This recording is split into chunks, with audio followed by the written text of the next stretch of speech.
Hello Sylvia. Alors, ton site internet, il est basé sur une plateforme qui s'appelle WordPress, qui est utilisée par des millions de sites dans le monde. Donc pour accéder à l'administration de ton site, il va falloir taper une URL, donc une adresse spécifique dans la barre d'adresse de ton navigateur. Donc je te conseille, quand tu fais des modifications sur ton site, d'avoir un onglet toujours ouvert sur la partie front-end, c'est-à-dire la partie visible, et un onglet sur la partie admin. D'accord? Donc la partie admin, pour y accéder, on va simplement taper, après ta barre d'adresse, on va simplement taper /wp comme WordPress-admin. On arrive sur cette page-là. Là, tu rentres ton identifiant et ton mot de passe. On clique sur se connecter. Et on arrive dans ce qu'on appelle le tableau de bord de WordPress. D'accord? Donc le tableau de bord de WordPress, je ne vais pas rentrer trop dans les détails, on n'a pas besoin de tout connaître. En gros, tu vas pouvoir modifier à peu près tout ce que tu veux sur ton site, sauf, alors ça a été hard-codé, c'est-à-dire que ça a été mis directement dans le code PHP, donc ça va être difficile pour toi de l'éditer, il va falloir que tu me demandes si tu veux faire des modifications, mais j'imagine que tu vas pas modifier ça tout le temps. Sinon, à peu près tout le reste, tu vas pouvoir le modifier relativement facilement, hein, ici les liens vers les villes, ainsi que les pages. Donc on va voir très rapidement comment on modifie une page. Dans notre colonne de gauche, là, on a un onglet page. Hop.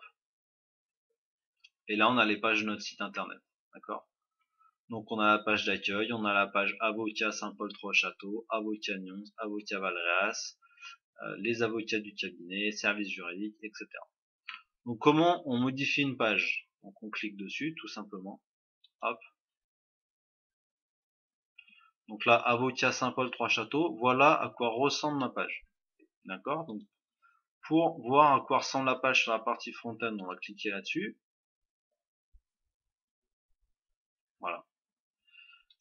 Alors, donc là, tu vois qu'effectivement, ça c'est l'éditeur qui va te permettre de modifier le contenu de ta page. Donc, tu vois que ça ressemble pas exactement à ce qu'on a sur la partie front-end parce qu'on appelle on a ce qu'on appelle un style CSS qui s'applique ici, qui ne peut pas s'appliquer dans l'administration de WordPress. D'accord? Donc, on a ce qu'on appelle ici des shortcodes, c'est-à-dire qui vont convertir. En fait, ça va être converti en code compréhensible par ton navigateur. Donc spacer, qu'est-ce que ça veut dire? Ça veut dire on laisse de la place tout simplement. Ça crée un petit espace entre ça et ce qui est en dessous, d'accord? Ça se traduit par l'espace qu'on voit ici, d'accord? Ça c'est le spacer. Ensuite, span 3. Alors qu'est-ce que c'est ça? C'est mot cabalistique. Hein. Il faut imaginer que ta page elle est divisée en 12 morceaux égaux. D'accord? T'imagines 12 colonnes égales, en largeur. Ça spécifie en fait la largeur de ta première colonne. Donc span 3, ça veut dire que ça va prendre 3 douzièmes, donc un quart, de ta page. D'accord? C'est ce qu'on appelle, on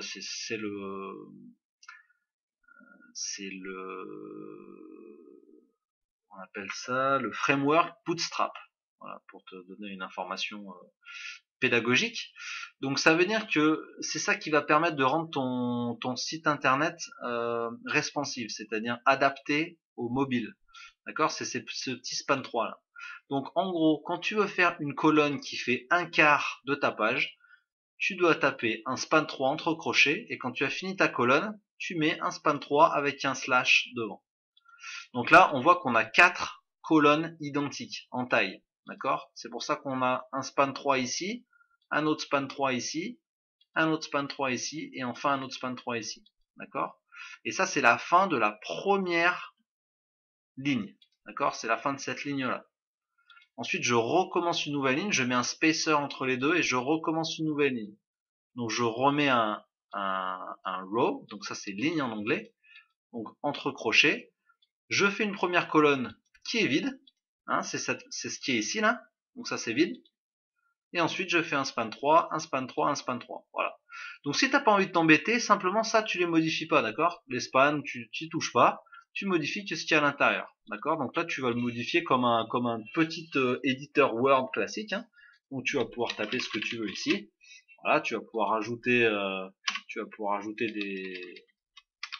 les choses que tu veux ici. Quand tu veux faire un saut de ligne qui n'est pas un saut de paragraphe, tu fais un Shift Enter. Shift Enter, ça te fait un saut de ligne mais sans saut de paragraphe. Donc tu vois que là, j'ai pas créé de bullet point, hein, on appelle ça en anglais, je sais pas comment on dit en français. Point bulle. Voilà, ici on a à peu près tout ce qu'on peut avoir sur un éditeur Word, alors de manière beaucoup plus light, hein, évidemment.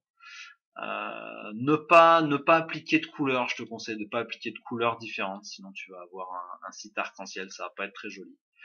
Là on voit que j'ai appliqué un style titre, donc tu vois ça c'est titre 2. Quand tu passes dessus, c'est titre 2.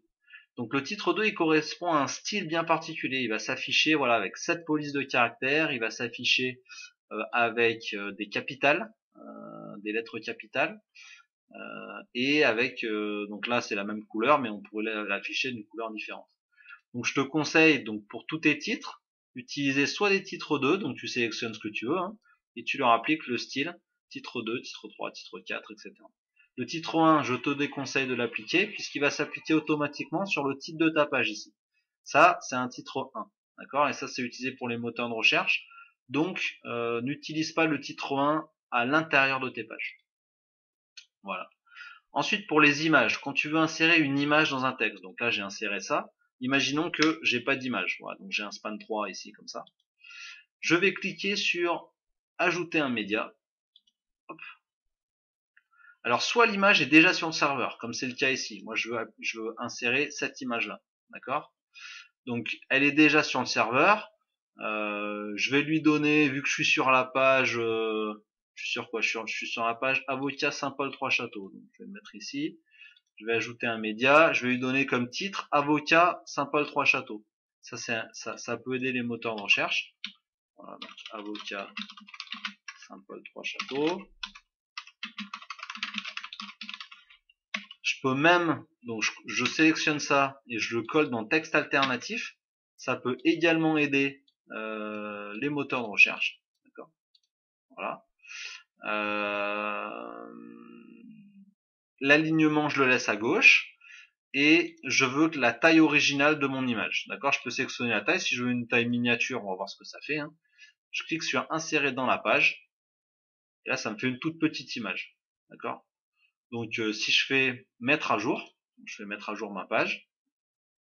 Pour voir le résultat, je vais sur la partie front-end, je rafraîchis ma page.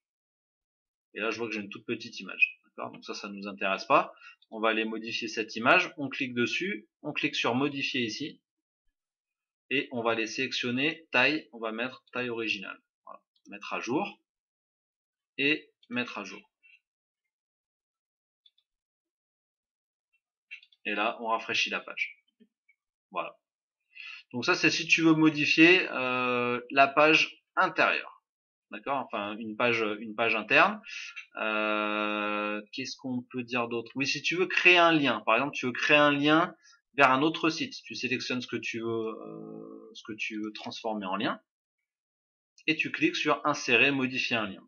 D'accord.